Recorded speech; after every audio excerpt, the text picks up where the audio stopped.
It's scary what's happening in Asia. You need to know about a hidden reality that exists on the outskirts of one of the continent's busiest capitals, a place where trash becomes treasure, where survival means scavenging what others throw away, and where an entire community lives, works, and dies surrounded by mountains of trash.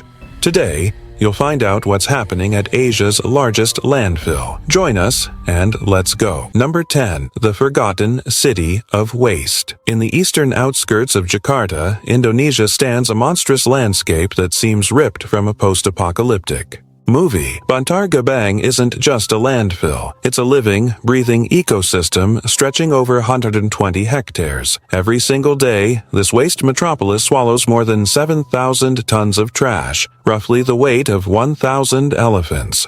The garbage piles form actual mountains, some reaching heights of a 5-story building, creating an otherworldly terrain that's both terrifying and mesmerizing. The smell hits you first, a powerful cocktail of rotting food, burning plastic, and human waste that clings to your clothes and skin for days. Then comes the constant rumble of bulldozers reshaping hills of garbage while hundreds of people scramble across these unstable surfaces, searching for anything valuable. Above it all, toxic smoke billows from spontaneous fires caused by methane. Build up, creating a perpetual haze that burns your eyes and lungs. But what truly shocks visitors is realizing this isn't just a dump, it's home to over 7,000 people. Entire families have created makeshift communities here, building shacks from salvaged materials directly on or beside mountains of trash. Number 9. The endless growth of Garbage Mountain. The scale of Bantar Gebang's expansion is truly mind-blowing. Every day, a convoy of nearly 600 garbage trucks crawls through Jakarta's congested streets before arriving at this massive waste facility. Hour after hour, they dump approximately 8,000 metric tons of trash, enough to fill 3 Olympic swimming pools daily. This relentless accumulation has transformed what was once flat land into a bizarre, undulating landscape of trash peaks and valleys. Behind this growth is Jakarta's explosive urban development. The city's population has ballooned to over 10 million, with consumption patterns shifting toward single-use items and packaged goods. Most shocking is that nearly 60% of what ends up here could be recycled or composted. But Jakarta lacks comprehensive sorting systems. Everything gets mixed together: food waste with plastics, medical waste with electronics, creating a toxic blend that makes proper processing nearly impossible. The trash mountains grow taller each year through a disturbing yet methodical process. Heavy machinery operates in choreographed movements, flattening and compacting layers of waste. Bulldozers push massive piles into designated zones, creating plateaus where the next day's trash will be dumped. It's like watching perverse landscapers sculpting with refuse instead of soil. This continuous growth comes with deadly risks. Methane gas pockets form deep within these trash mountains, creating explosion hazards. In 2024, one such explosion ripped through nearly 20% of the site,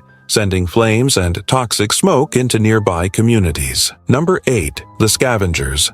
Life among the waste. The heartbeat of Bantar Gebang isn't the machinery, it's the thousands of people who make their living here as scavengers, locally known as pemulung. These workers represent Indonesia's extreme poverty, having migrated from rural areas hoping for opportunity in Jakarta, only to find themselves at society's literal dump. Without education or formal skills, they've become waste pickers, turning garbage into their livelihood through sheer determination. Their workday starts before dawn, when garbage trucks make their first deliveries. Armed with simple tools, usually just metal hooks, bags, and sometimes worn gloves, they rush to fresh piles hoping to claim valuable items before others.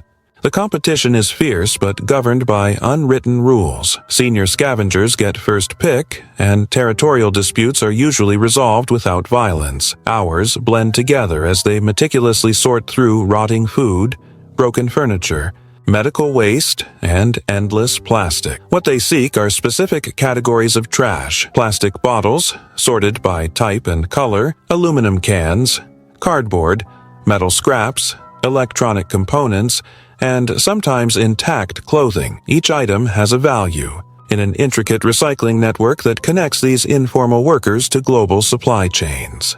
A full day's work might yield 20 to 30 kilograms of recyclables, earning between 15,000 to 50,000 rupiah, 13 daily. This translates to monthly incomes of 500,000, 1,000 rupiah, 65, barely enough for survival.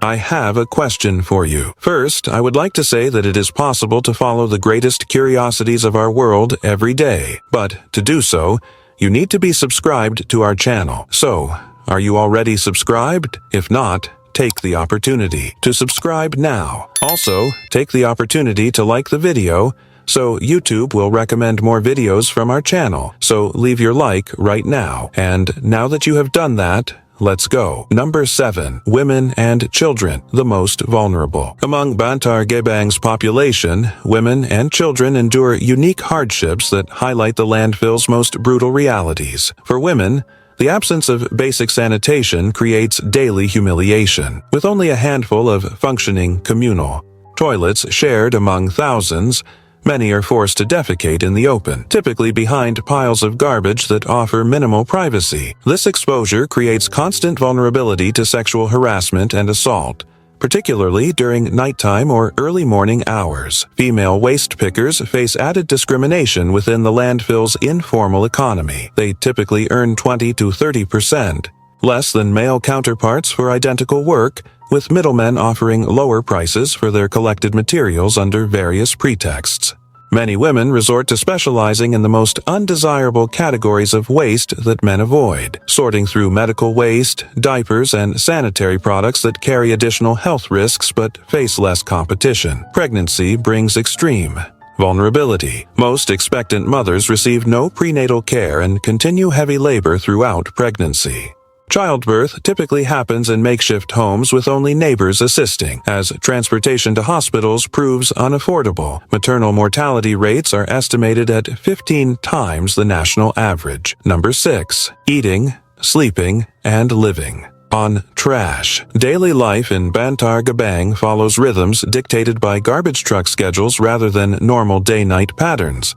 Residents structure their entire existence around maximizing scavenging opportunities, with families often splitting shifts to ensure constant coverage of fresh dump sites. This relentless schedule means sleep happens in fractured periods of 3 to 4 hours rather than regular nightly rest. Housing consists primarily of makeshift structures built directly on or beside waste piles. Typical homes measure just 6 to 10 square meters, barely enough for a family to lie down together. Construction materials come entirely from salvaged trash, tarps from discarded advertising banners, walls from flattened tin cans, roofs from plastic sheets weighted down with scrap metal. During monsoon season, these structures frequently collapse or flood, forcing rebuilding cycles several times yearly. Most shocking to outsiders is how residents prepare food amid this environment.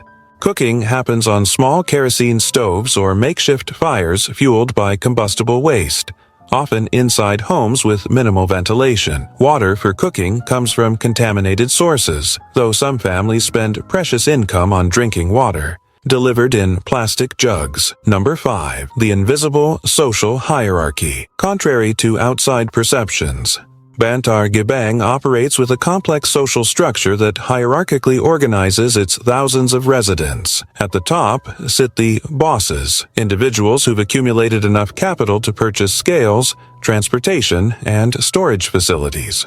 These bosses rarely touch garbage themselves anymore, instead managing networks of pickers who sell exclusively to them, often through debt-based relationships that resemble indentured servitude. Below these bosses are specialized middlemen, focusing on specific material streams. The plastic kings control peat bottle collection, metal masters handle scrap metals, and electronic lords manage the valuable flow of discarded devices. Each maintains territorial claims through informal but strictly enforced boundaries, sometimes employing enforcers who use intimidation to maintain order. These territorial divisions remain invisible to outsiders, but govern every aspect of who can collect what and where. Mid-tier scavengers represent those who've developed valuable specializations. Some focus exclusively on recovering metals from electronics using dangerous homemade acid baths. Others specialize in medical waste, braving significant health risks for valuable items like unused medications or metal instruments. Number 4. Environmental catastrophe beyond imagination. The environmental impact of Bantar Gebang extends far beyond its physical boundaries, creating disaster zones that affect millions who've never set foot in the landfill. The most immediate concern involves water systems. Toxic leachate, the black liquid that forms as rainwater filters through waste, seeps continuously into groundwater and nearby rivers. Environmental testing reveals this leachate contains over 200 hazardous compounds including heavy metals, persistent organic pollutants, and pharmaceutical residues. This contamination has rendered local water sources unusable for kilometers around the landfill. Wells in neighboring communities show alarming levels of chromium, lead, and arsenic, all linked to serious health conditions. The Sikting River, which flows near the site, has essentially become a dead zone devoid of aquatic life. During rainy seasons, flooding carries this contamination further into surrounding agricultural areas, affecting crops consumed throughout. Jakarta. Air pollution spreads even more extensively. When methane pockets ignite, they release dioxins and furans that can cause cancer, reproductive disorders, and immune system damage.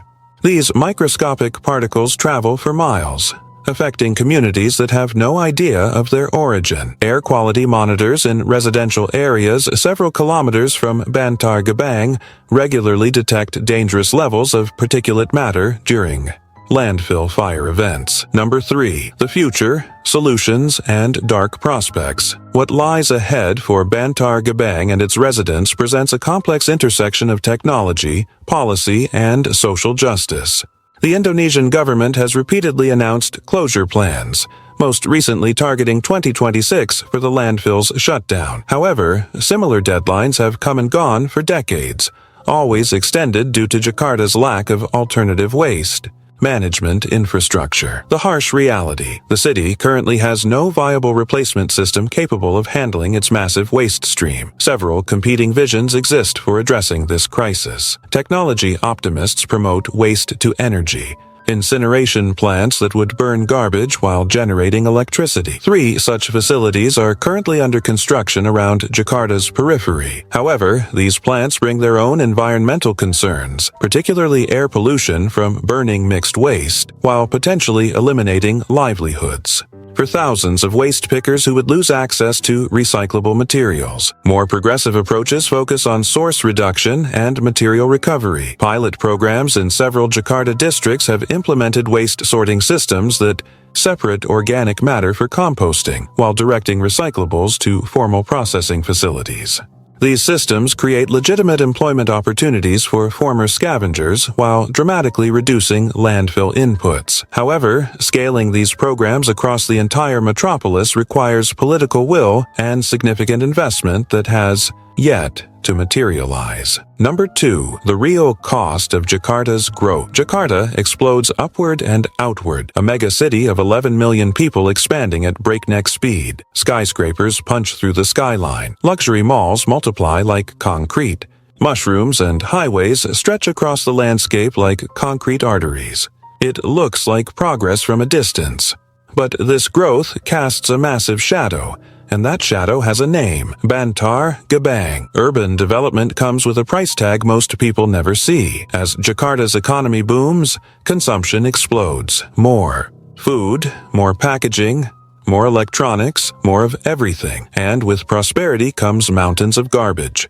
According to Jakarta's environmental agency, the city now generates over 8,500 metric tons of waste daily, nearly 6 million kilograms every 24 hours. Almost all of it ends up at Bantar Gebang. What started as a simple dumping ground on Jakarta's outskirts has ballooned into a garbage mountain spanning over 200 football fields. The direct relationship is undeniable. The higher Jakarta's skyline climbs, the larger Bantar Gebang grows. This is development's dirty secret, the part that never makes it onto postcards or investment brochures. The true heartbreak isn't just the physical waste, but the human lives built around it. For thousands of people, this trash mountain isn't an environmental problem. It's home. Number 1. The underground drug economy. Hidden beneath Bantar Gebang's surface economy of recyclables runs a darker trade that few outsiders ever glimpse.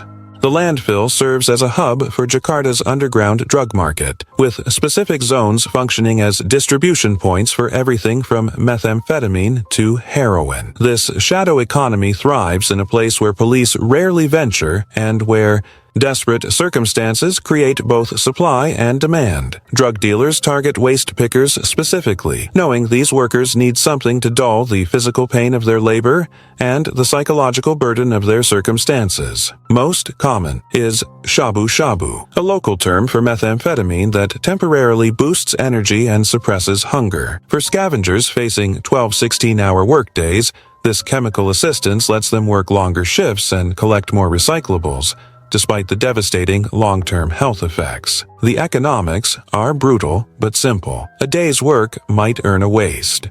Picker 30,000, 50,000 rupiah, 2 to 3, barely enough for basic food. A small dose of shabu costs about 50,000 rupiah, but allows them to work additional hours and skip meals, seemingly making financial sense in the short term. This creates perfect conditions for addiction, substance dependency overlaid with economic necessity. More disturbing is the recruitment of children as runners and lookouts. Kids as young as 9 earn more, delivering small packets of drugs than they would collecting recyclables all day. Now I have a special recommendation for you. Are you seeing this video that is appearing on the screen? Click on it, because I'm sure you'll like it. Well, that's it, and until next time, Curious One.